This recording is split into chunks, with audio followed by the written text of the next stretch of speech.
दूसरी पेंशन के लिए बात क्यों किया जा रहा है? कर्मचारियों को रोड पे क्यों ला दिया? जो काम हमें स्कूल में, विद्यालयों में या अन्य कार्यालयों में करना चाहे वो हमें यहाँ क्यों करना पड़ रहा? ये सरकार निकम्मी है। इस समय मेरे पीछे जो आप भीड़ देख रहे हैं वो भीड़ इसी रामलीला मैदान पे रामायण को देखने के लिए होती थी। रामायण जैसे कि आपको पता ही है, बुराई के खिलाफ अच्छाई की जीत, और शायद वही बुराई कहीं ना कहीं सामाजिक स्तर पर आपको यहाँ पर लड़ाई के रूप में देखने को मिलेगी।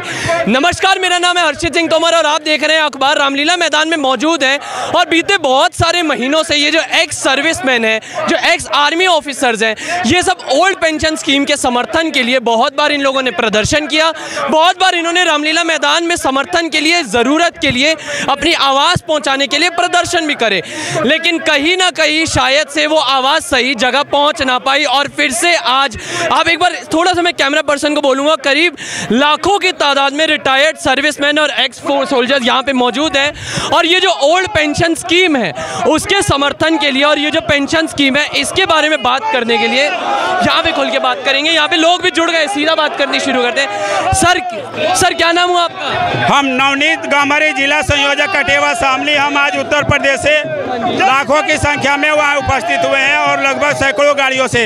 हमारी मांग है कि जिस तरह से 7 राज्य जो है एनपीएस को रद्द करके पुरानी पेंशन व्यवस्था को बहाल किए हैं, उत्तर प्रदेश सरकार और पूरे देश में एक जैसी व्यवस्था हो। एक देश में 2 विधान, कहीं एनपीएस कहीं ओपीएस, ये अच्छी बात नहीं है। जब एक दिन का सांसद विधायक पुरानी पेंशन ले सकता है तो 30 साल 35 साल सेवा देने वाला सरकारी कर्मचारी अधिकारी क्यों नहीं?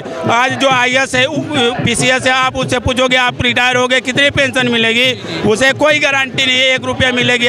लेकिन एक नेता से आप पूछोगे कि शपथ ग्रहण के बाद आपको कितनी पेंशन मिलेगी, तो वो उसकी लाखों रुपए की पेंशन बनती है। तो हमारी मांग यही है केंद्र सरकार से कि पूरे देश में एक तरह की पेंशन व्यवस्था को लाभ दीजिए, और जब तक पुरानी पेंशन व्यवस्था बहाल नहीं हो जाएगी हम चुप नहीं बैठेंगे। जो सांसद और विधायक पुरानी पेंशन लेते हैं, हमें वही पुरानी पेंशन व्यवस्था चाहिए, और जब तक ये व्यवस्था बहाल नहीं हो जाएगी हम आंदोलन करते रहेंगे, अपनी मांग पर रहेंगे। और 2024 के लोकसभा चुनाव में भी हम वोट फॉर ओपीएस के नाम पर वोट देंगे। सर, बहुत बार ये कहा जाता है कि बहुत सारी राजनीतिक पार्टियां आई, चाहे वो नरसिम्हा राव जी की पार्टी थी इससे पहले, और फिर मनमोहन सिंह जी की भी पार्टी थी, उन्होंने भी बहुत सख्त कदम उठाने की कोशिश करी यही पेंशन स्कीम को लेकर।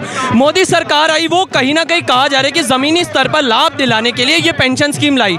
तो फिर अभी भी क्या इससे आप लोगों को नुकसान व्यतीत होता दिख रहा है, या क्या ऐसा है कि अभी भी कुछ कमी आपको लग रही है स्कीम में? सर देखिए, इसमें एक सर बात है, जो नेता हैं वो कह रहे हैं कि एनपीएस में आपको अच्छी लाभ मिलेगी। तो मैं एक बात जानना चाह रहा हूँ कि अगर एनपीएस से सरकारी कर्मचारियों को अधिक लाभ है, तो जो नेता हैं, सांसद है, विधायक हैं, वो इसे क्यों नहीं ले रहे? इसलिए हमें संदेह है। अगर वो भी एनपीएस को ले ले तो हमें कोई संदेह नहीं रहेगा। सबसे बड़ी दुखद बात यही है, अगर एनपीएस अच्छी है तो महोदय आप भी लो ना, आप क्यों नहीं ले रहे हैं? आप हमें ज़बरदस्ती क्यों दे रहे हैं? आप करो कि ये अच्छी है। तो हमारे देश के नेता, सांसद और विधायक को इतना ईमानदार तो नहीं है कि वो लाभ का पद छोड़ करके और अलाभ का पद लेगा या कम लाभ का पद लेगा। तो इसीलिए हमें संदेह है। और जो सरकारी कर्मचारी आज रिटायर हुआ है, किसी की 1000 रुपये, किसी की 2000, किसी की 3000 पेंशन बनी, किसी की पेंशन भी नहीं बन रही है। तो ये जब तक से एक जैसी व्यवस्था नहीं लागू करेंगे, 7 राज्यों में एनपीएस को रद्द करके पुरानी पेंशन व्यवस्था को बहाल कर दिया है, तो आखिर अन्य राज्यों में क्यों नहीं हो सकती है? यही हमारा सवाल है। धन्यवाद सर। आपका शुभ नाम जानना चाहूँगा? संजय कुमार मोगा। संजय जी, ऐसी क्या आप लोगों को ज़रूरत लगी, या आपको ऐसा क्यों लगा कि जागरूकता की ज़रूरत है कि शामली छोड़िए, उत्तर प्रदेश, पूर्वांचल छोड़िए, अलग अलग राज्यों से दूर दूर से लोग आए हैं? ऐसी क्या ज़रूरी हकीकत आज ऐसी आपको जताने की लगी, या जागरूकता की कमी लगी लोगों में आपके मुद्दे को लेकर? सर जीवन का सत्य यही है कि पुरानी पेंशन बहुत जरूरी है जीवन यापन के लिए। हाँ, और ये हमारा हक कोई छीन नहीं सकता। जी सर। तो ऐसा क्या हो गया कि जी पुरानी पेंशन आपको अच्छी लगी, मतलब अगर हम तुलना करें नई पेंशन स्कीम में, ऐसा क्या आपको फ़र्क लगा जिसकी वजह से लग रहा है कि ये नकारात्मक तरीके से जा रहा है? सर, इसमें नई पेंशन स्कीम में कुछ है ही नहीं। हमारे नेता खुद पुरानी पेंशन ले रहे, अच्छी है तभी तो वो ले रहे, यदि अच्छी ना होती तो वैसे छोड़ देते क्या? और सीधी बात ये है, पेंशन हमें ओपीएस चाहिए, तो क्यों समझौता? दूसरी पेंशन के लिए बात क्यों किया जा रहा है? कर्मचारियों को रोड पे क्यों ला दिया? जो काम हमें स्कूल में, विद्यालयों में या अन्य कार्यालयों में करना चाहिए वो हमें यहाँ क्यों करना पड़ रहा? ये सरकार निकम्मी है। हाँ जी, आप क्या कह रहे थे? अगर एनपीएस इतनी अच्छी लग रही है सेंट्रल गवर्नमेंट को, अपना आप ले लो, हमें ओपीएस दे दो, हम चले जाएंगे आज ही ओपीएस लेके। अब भाई पुरानी पेंशन तुम्हारा हक है, लेके रहेंगे इसको, तो आज लेंगे तो कल लेंगे। 2024 में मोदी सरकार को पता लग जाएगा क्या क्या है दम, क्या नहीं है। कर्मचारी में इतने लोग आए हैं तो आपके दिखा देंगे कर्मचारी में क्या दम है। क्यों जी? हाँ जी सर, क्या कह रहे हैं सर आप? आया आप बताइए। जितने सांसद हैं, विधायक हैं, सब पुरानी पेंशन ले रहे हैं। केवल कर्मचारियों के लिए एनपीएस है। तो जब एनपीएस इतनी अच्छी है तो अपने आप भी ले सकते हैं। तो व्यवस्थापिका और न्यायपालिका दोनों अपनी पेंशन ले रही है, कार्यपालिका को नहीं दिया जा रहा है। तो कार्यपालिका को भी पुरानी पेंशन मिलनी चाहिए, अन्यथा एक विधान एक देश, तो सब पेंशन एक ही हो जानी चाहिए। तो दो पेंशन अलग अलग ली जा रही है, ये गलत है। सर आप सबसे एक सवाल मैं पूछना चाहूँगा कि हर बार जब सरकार आती है, हर बार जब चुनाव आने वाले होते हैं, मैनिफेस्टो में हर वर्गों की बात होती है, चाहे औरतों की बात हो जाए, महिलाओं की बात हो जाए, यंगस्टर्स की बात हो जाए, स्टूडेंट्स की। एक्स सर्विसमैन की बात क्यों नहीं होती? आप लोग, क्योंकि आप सब रिटायर्ड हैं, लेकिन आज भी आप पेंशन स्कीम की मांग कर रहे हैं, आप लोगों की बात क्यों मैनिफेस्टो में नहीं रखी जाती?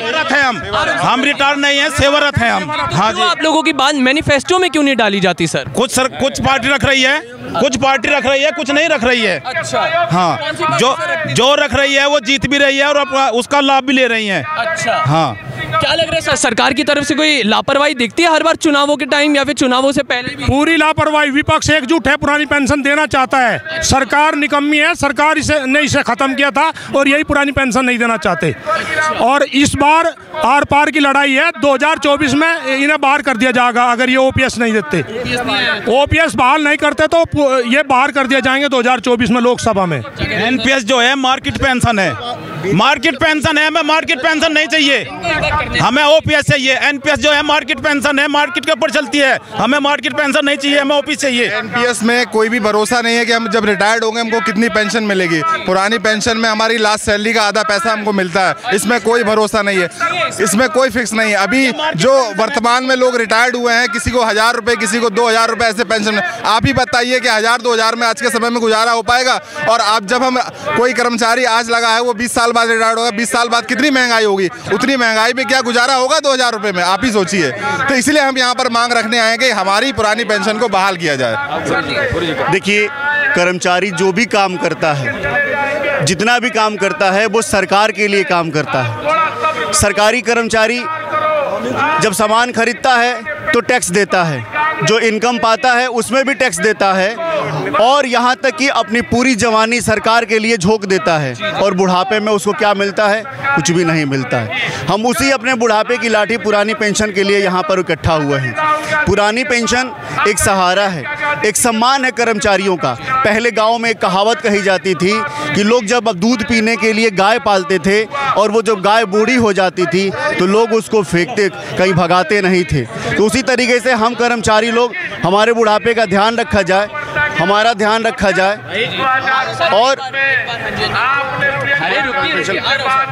पुरानी पेंशन जो है हम कर्मचारियों का हक है, हमारा हक है।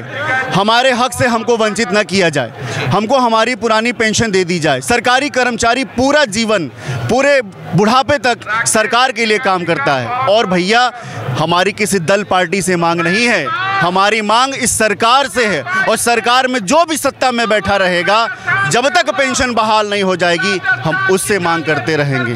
और इसी आशा विश्वास के साथ, अगर आज कोई महत्वपूर्ण निर्णय हमारी राष्ट्रीय कार्यकारिणी के द्वारा जो लिया जाएगा, हम उस पर अमल करेंगे।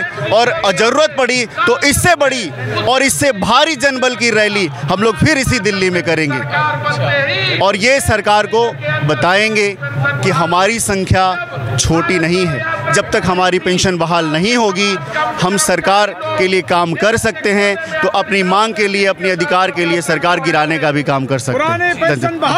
आप सर, मैं यूपी के बिजनौर जिले से जसवंत सिंह सैनी बोल रहा हूँ। हम पंचायत राज विभाग से हैं। हमारा कहने का मकसद ये कि 10 वर्ष बीजेपी को राज करते हो गया है। उससे पहले कांग्रेस ने राज किया है। बार बार उन्होंने जो है प्रोडक्शन बढ़ाया है, हमारी सैलरियों में वृद्धि करी है, और इन्हें 10 साल हो गए, इन्हें कितना घाटा रहा है। उससे पहले जो सरकारें थी तो क्या उनको घाटा नहीं था? इन्होंने G20 में कितने करोड़ रुपया खर्च कर दिया है उसमें अपने मान सम्मान के लिए। और जो कर्मचारी 60-62 वर्ष इनकी शरण में रहता है, इनके हुक्म को लिबाज करता है, सब इनके कहने पर चलता है, लास्ट में उसको OPS भी नहीं है। बुढ़ापे में कौन उसको देगा? क्या मिलेगा उसको बुढ़ापे में? आज समाज बता रहा है कि नहीं बता रहा सर जी? है हमें पेंशन चाहिए। हाँ चाहिए। अवधेश कुमार त्रिवेदी, लालगंज बैसवाड़ा जिला रायबरेली से मैं आया हुआ हूँ। हमारे एक सांसद सोनिया गांधी जी हैं। मैं ये कहना चाहता हूँ कि ये जो पुरानी पेंशन बहाल होगी, जैसे मृत्यु सुनिश्चित है वैसे पुरानी पेंशन बहाल होना सुनिश्चित है, नंबर 1। नंबर 2, मैं आपको बता दूं कि यदि नई पेंशन इतनी अच्छी है तो अपने सांसद, विधायक और मंत्रियों को क्यों नहीं दे देते? उनको नई पेंशन दे दे, हमको पुरानी पेंशन दे दे। मैं ये कहना चाहता हूँ, नंबर 1। नंबर 2, जो पेंशन बहाल कर न सके वो सरकार निकम्मी है, और जो सरकार निकम्मी है वो सरकार बदलनी है। निकम्मी है, बदलनी है। बहुत बहुत धन्यवाद। कहीं ना कहीं ओल्ड पेंशन स्कीम की इन्होंने लाभ बताई और ये भी बताने की ज़रूरत करी कि न्यू पेंशन स्कीम जो आई है उससे किस तरीके से असर नहीं पड़ेगा। बार बार एक बार फिर कहूँगा, लाखों की तादाद में एक्स सर्विसमैन इधर आए हुए हैं, जिलाधिकारी, पुराने रिटायर्ड आर्मी वाले भी इधर मौजूद हैं। क्यों? बस इनकी एक ही मांग है कि जो ओल्ड पेंशन स्कीम हटाई गई है उसको हटाया जाए। और वो देखिए, मैं कैमरा सहयोगी के साथ चलता रहूँगा, हर्ष के साथ, ढोल नगाड़ों के साथ। वैसे ढोल नगाड़े बजाए जाते हैं एक नई सेलिब्रेशन या फिर एक नए आगामी किसी नई आप कह सकते हो इवेंट के लिए। यहाँ पे अपना आक्रोश, अपना गुस्सा, अपना जो ना समर्थन है नई पेंशन स्कीम को लेकर, उसके नाम पर ढोल नगाड़े बजाकर बातें हो रही है। और वहाँ पे आप देख सकते हैं जिस तरीके से हालात यहाँ पे बदलते ऐसे दिख रहे हैं। यहाँ पे आइए, क्या ओल्ड पेंशन स्कीम वाकई में जरूरत थी? ओपीएस की जरूरत थी। और इस बार जो नई पेंशन स्कीम है उससे किस तरीके से आपको लाभ नहीं हो रहा सर? ओपीएस की बहुत जरूरत है। वो बुढ़ापे की सहारा है, बुढ़ापे की हमारे वही सहारा है, और उससे सिवा और कुछ भी नहीं है, सिर्फ ओपीएस नहीं देगा। Vote for OPS, vote for OPS, OPS. अब की बार वोट पे चोट पड़ेगी ओपीएस के लिए। ढोल लगा दो। बहुत बहुत धन्यवाद। ढोल नगाड़ों के साथ ही मैं इस वीडियो पे विराम डालता हूँ। 100 बात की एक बात यही है कि ओल्ड पेंशन स्कीम की जो मांग यहाँ पे रखी गई है, अब वो क्या आने वाले समय में मांग पे मतलब खरे उतरेगी सरकार या नहीं, ये आने वाला समय बताएगा। फिलहाल के लिए बस इतना ही। कैमरा सहयोगी हर्ष के साथ हर्षित सिंह तोमर, रामलीला मैदान, दिल्ली अखबार।